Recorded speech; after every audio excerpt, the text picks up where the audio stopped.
ഒരു നാൾ നശ്വരലോകം വിട്ടു പിരിയും നാമതിവേഗം.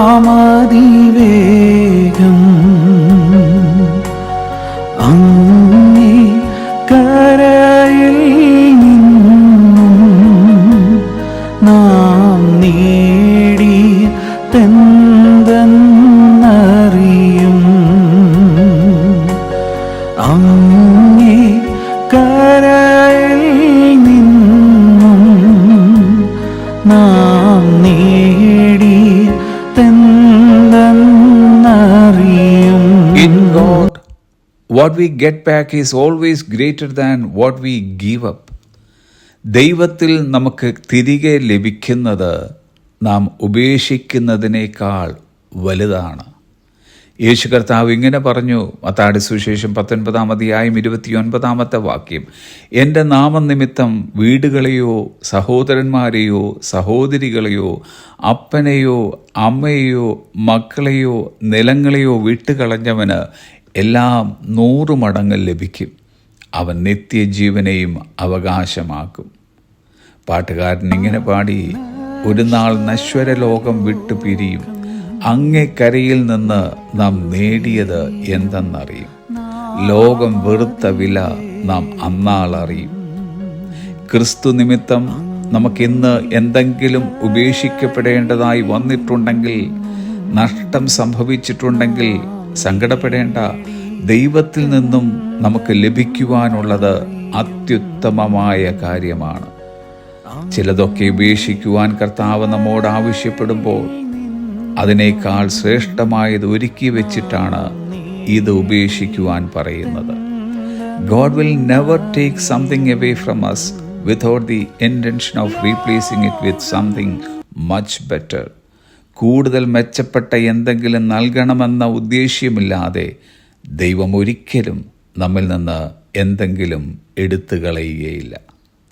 ഇന്നത്തെ നമ്മുടെ നഷ്ടം വൻ ലാഭത്തിനായുള്ളതും ഇന്നത്തെ നമ്മുടെ കഷ്ടം തേജസ്സിനായുള്ളതുമാണ്.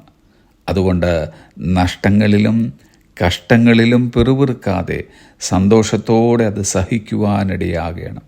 പൗലോസ് അപ്പോസ്തലൻ അതുകൊണ്ടാണ് ഇങ്ങനെ പറഞ്ഞത്. ഫിലിപ്പിയർക്ക് എഴുതിയ ലേഖനം 3:7 എങ്കിലും എനിക്ക് ലാഭമായിരുന്നതൊക്കെയും ഞാൻ ക്രിസ്തു നിമിത്തം ഛേദം എന്ന് എണ്ണിയിരിക്കുന്നു. Better to lose our life than waste it.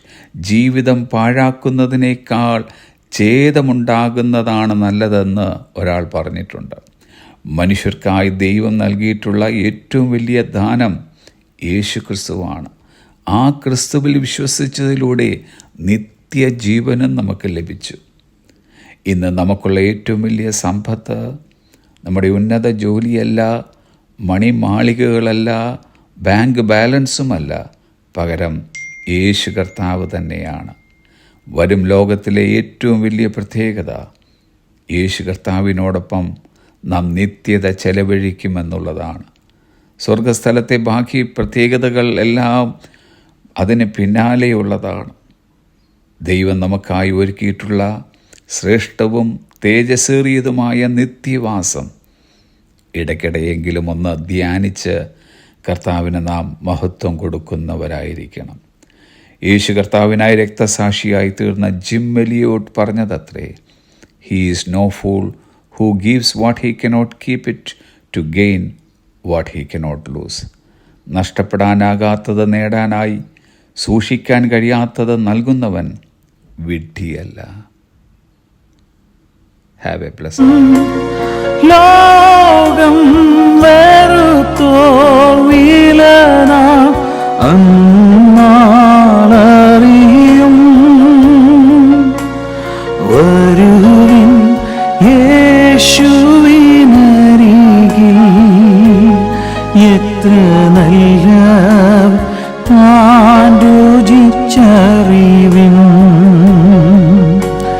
വരുവിൻ യേശുവിനരികിൽ,